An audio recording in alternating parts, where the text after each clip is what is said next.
Good morning and welcome to NAGAFF Cargo Watch, a program designed to keep you abreast with the happenings in the maritime industry. Today, we shall continue with our special annual program from the Maritime Tabloids. We shall look at the very recent development at the Lagos ports and its corridors, the traffic gridlock, which suddenly surfaced again, the port access routes. I am Ruth Sunday. I will be steering the ship this morning with Fabian and Awo. Good morning. Now, the only news we have today. Hennek Media, a partnership with media in partnership with Media Anti-Corruption Initiatives, is set to host a landmark seminar spotlighting the transformative role of Bodogu technology and women in Nigeria's maritime sector. According to a statement issued by Mr. Lord Onyechi, the project coordinator, and Reverend Johnny Worry, the secretary, the one-day event scheduled for Tuesday, November 4th, 2025 at Rockview Hotel, Apapa, Lagos, will explore the impact of Bodogu platform on trade facilitation and honor the contributions of women in traditionally male-dominated industry. The time is 10 o'clock in the morning. Under the theme, the impact of Bodogu digital platform on trade facilitation and women's contributions to the maritime sector, challenges in the new marine and blue economy. How far? How well? The seminar will bring together key stakeholders, policymakers, and industrial leaders. The event will be chaired by Prince Olayiwale Shitu, Chairman and Chief Executive Officer, Scalars Group, and ex National President Analka, and will be supported by the President, Women in Maritime Africa, Mrs. Rawlings McFall, the Controller General of Customs, Adewale Adeniyi. MFR will serve as the Chief Guest of Honor, while Princess Chieze will be the Special Guest of Honor. Dr. Boniface Anyebunam, founder of NAGAFF and NPP, will serve as the Father of the Day. The seminar will feature a series of high-profile presentations by prominent women in maritime, including Dr. Vicky Hastrop, Vice Chairman EM Consortium Limited, Chief Mrs. Bernardine Eloka, Vice President, Clarion Shipping, Hajia Bolamuse, President, Bomber Group, and Controller, Mrs. Joy Ededog, CAC KLT Customs Command. This speakers will address the evolving role of women in maritime leadership, the challenges they face, and their contributions to the growth of the economy. Customs officials and freight experts will also dissect the success of the indigenous Bodogu platform, which has become a cornerstone of Nigeria's trade facilitation strategy. Speakers include Comptroller Frank Onyeka, CSC Tinkan Customs, Comptroller Joe Anini, CSC PTML High Chief Tochukwezi C, President NAGAF, and Dr. Shego Musa, Chief Consultant JGTP. The event promises to be a pivotal moment in advancing gender inclusion and digital innovation in Nigeria's maritime landscape. That's it on the newspaper this morning. The Nigerian Ports Authority has stepped up. From case to gate, we've raised the bar. Our ports are strengthened. Ships and trade are coming through faster. Reinforced infrastructure, modernized terminals and harbors, cleared access roads, and seamless truck entry with smarter flow. Operational readiness is more than goal, it's our standard. Nigerian Ports Authority, a national brand asset anchored on service excellence.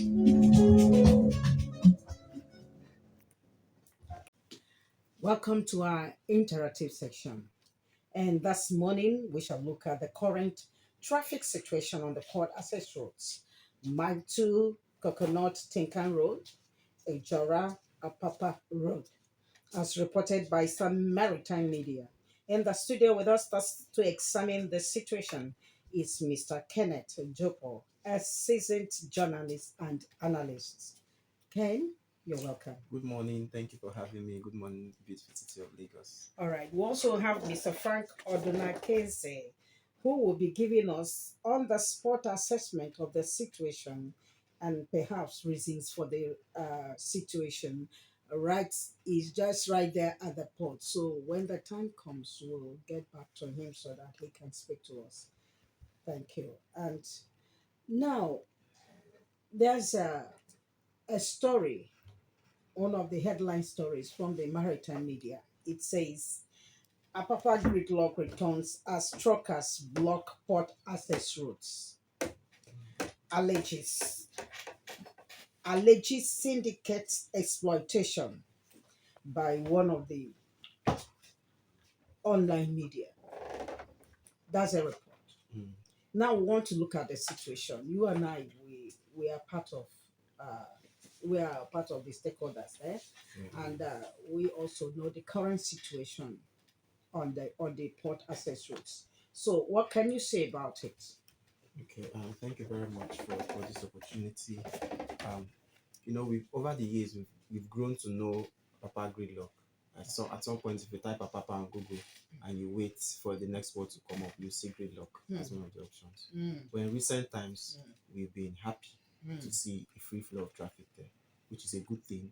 A couple of activities happened to make that happen. The presidency pulled its weight, the Lagos state government pulled her own weight, the construction of the roads, Oshodi Apapa Expressway helped. But now what we are currently seeing is the repairs, is a fallout. Don't also forget the contribution of the TTP. Yes, the contribution of Eto. MPA, lots of even the journalists. MPA, yes. Journalists The had to journalists. write and write and write Yes. until it became Yes. Apapa, and then Google will bring out Gridlock because of the write-ups that journalists did. Exactly. So journalists also play the crucial role. Customs too play the crucial role. Lots of stakeholders came together, police, to make the roads free. So what we are seeing at the moment is, as a result of the repair happening at the Marine Bridge, which is a good thing, which will promise better service on that road. But while that is happening, I've had cause to discuss with some truckers. The challenge is that we have a good goal, but not enough plan. As we're going to have that repair, there should have been some changes from how the trucks move from the truck park into the port, because port activity will have to go on. We won't stop port activity because we are repairing the roads. So what we are seeing is an unplanned movement of trucks, while that repair is ongoing. So with better planning, and I have something, I'm looking at what Chief Remy Ogunbemi said. He's chairman Amato, one of the truckers. He said the challenge is coming because I want to get his words. He said the challenge is as a result of the repair works on the Marine Bridge which we've established, coupled with lack of preparedness by the pre-gate section of the electronic call-up system. So number of trucks coming on that route did not reduce, but the infrastructure has now reduced because of the ongoing repair.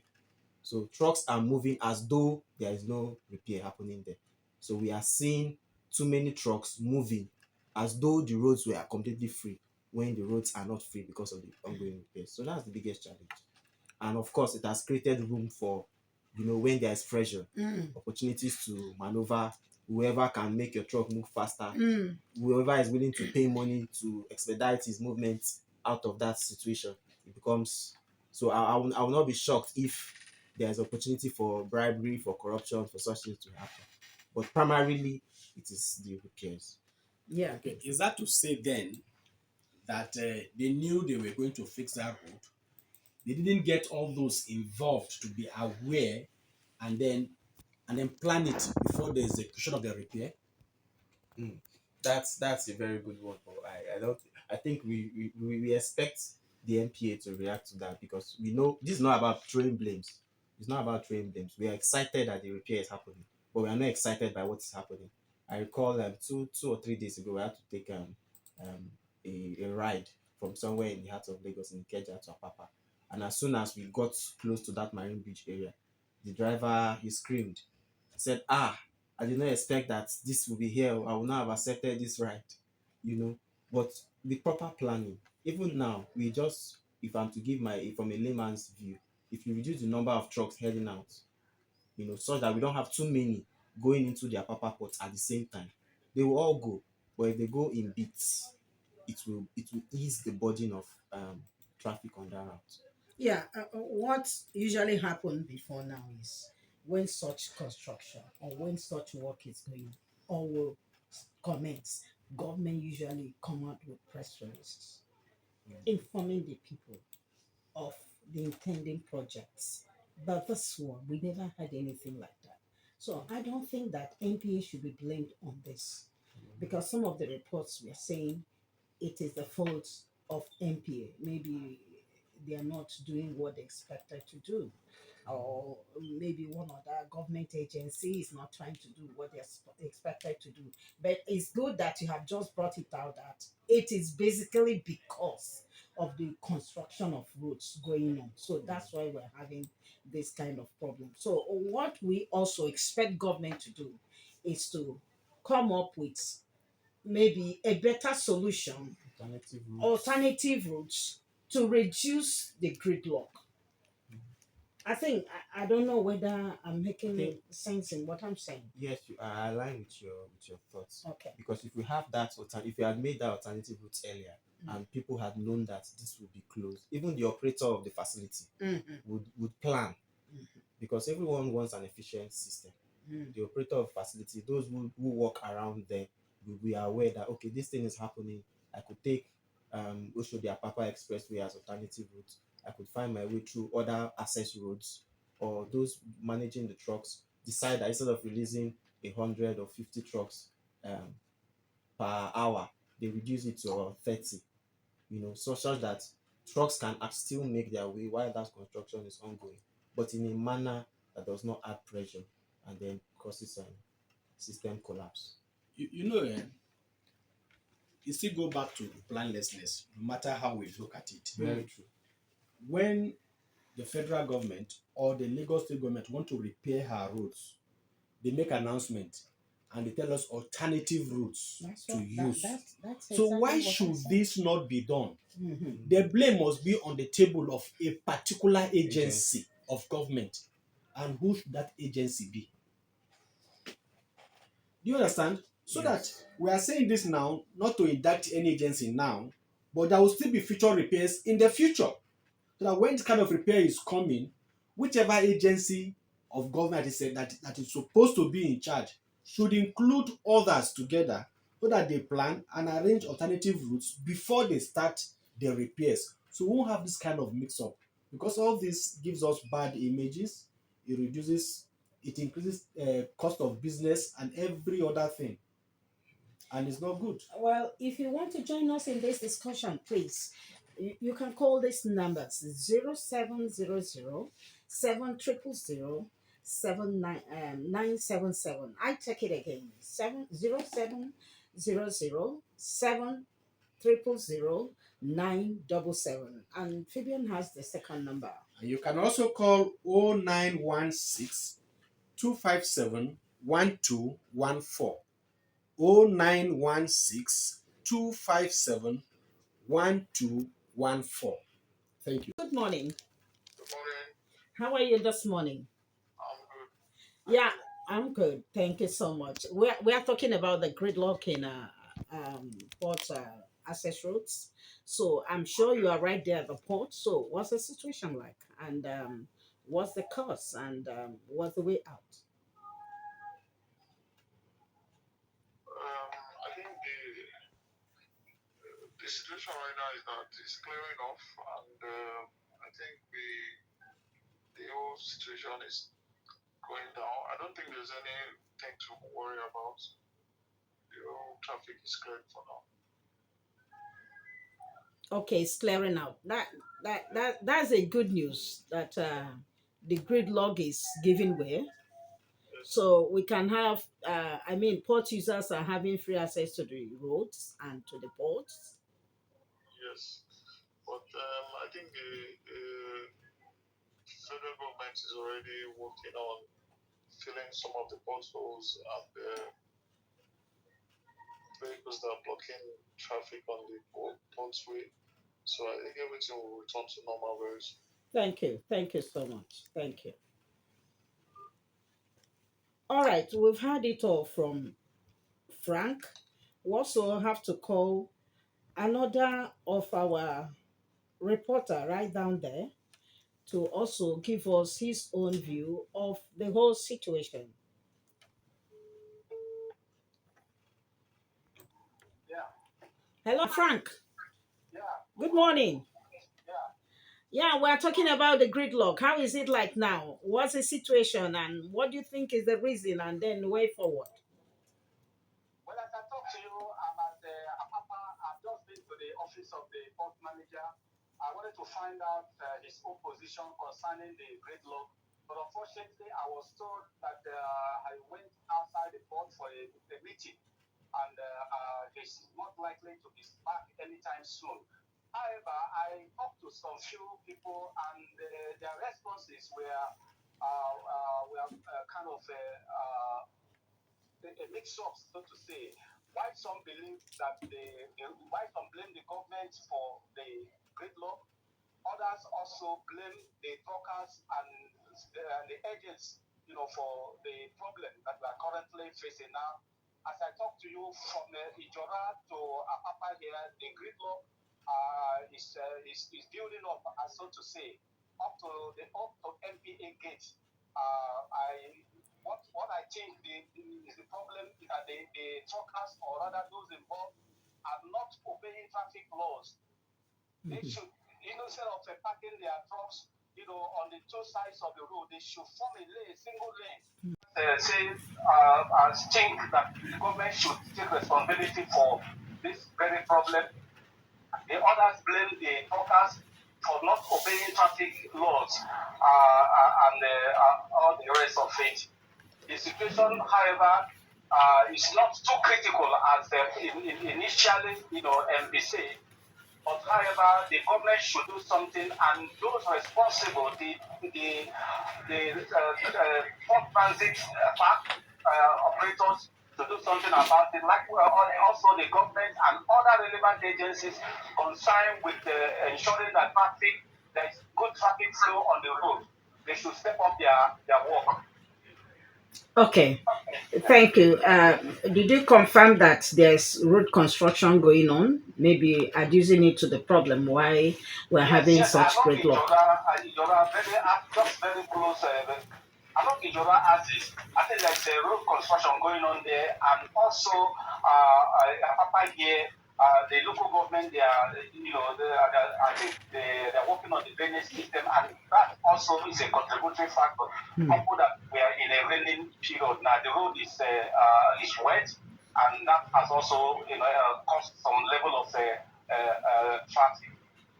Well, thank you so much for giving us Okay, this. before I go, Okay. there's somebody that wants to talk about the situation, the cost of transporting goods from Apapa even to the Titinga Island now it has skyrocketed. Please just a minute, can you listen to me? All right, just briefly. Hello. Yeah, what's your name, please? Godwin calling from Apapa. All right, just Okay. 1 minute. Go ahead.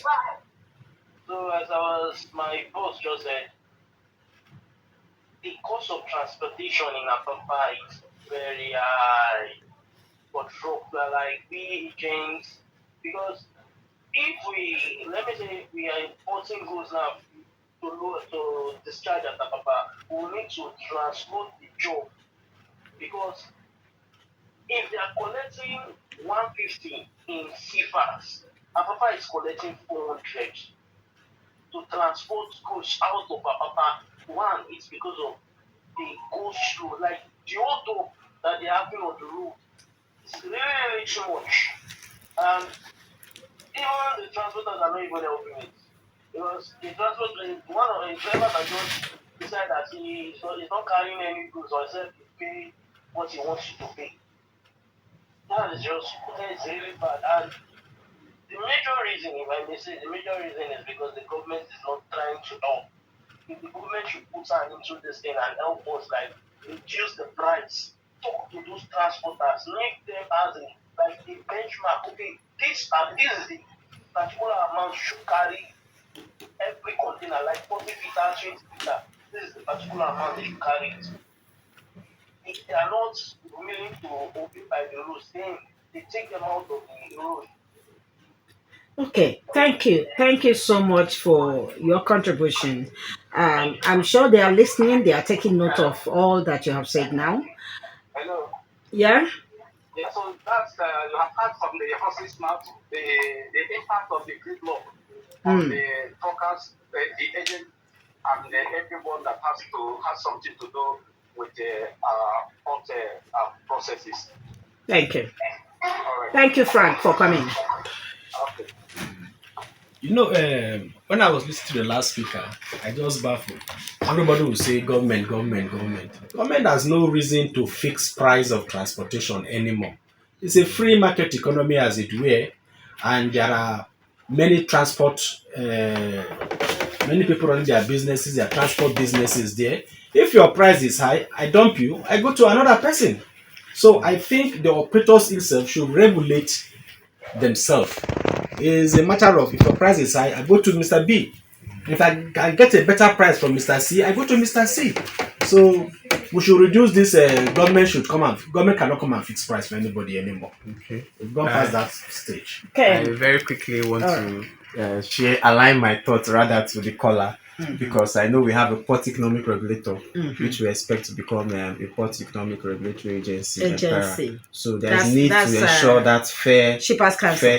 What he asked for is a benchmark, not a price. Yes. Give us a benchmark, a range that okay, this is a fair pricing between this and this, and it helps planning. If you're going to import, you can plan that okay, this will go into the logistics cost, the freight forwarding cost. So we can see that even this challenge, this short break has influenced the prices of goods that we picked from Apapa port. And that good coming from Apapa port will compete with the one coming from Tinker. So the person who has shipped from Apapa under this pressured period is already at a disadvantage, because you are going to compete with goods coming from another port that didn't suffer this challenge. Thank you so much. Usually, Nigerians and who we are. So we normally like to cash in such situations to make some money. They are smiling to their banks. So truckers are smiling to their banks now because they find it a very veritable, platform for them to It's prayer recruit. answered. It's prayer answered. So that is it. But at the same time, we should be considerate and do the right thing and the needful. Thank you. So that's it on today's edition of the program, NAGAFF Cargo Watch. It's been a wonderful time, but we also know and pleading with all those, whose duty it is to ensure that, this situation fizzle out in the nearest possible time should do something to, have it done. Thank you so much for coming into the program, Mr. Kane. And I want to say that any other day that we invite you, I'm sure you'll oblige us this. Fabian, my microphone partner, thank you. Thank you. And Rani, Thank you. Henry, my own brother, Have a good day. thank you so much. And for me, Road Sunday is have a lovely week. Happy new month in advance.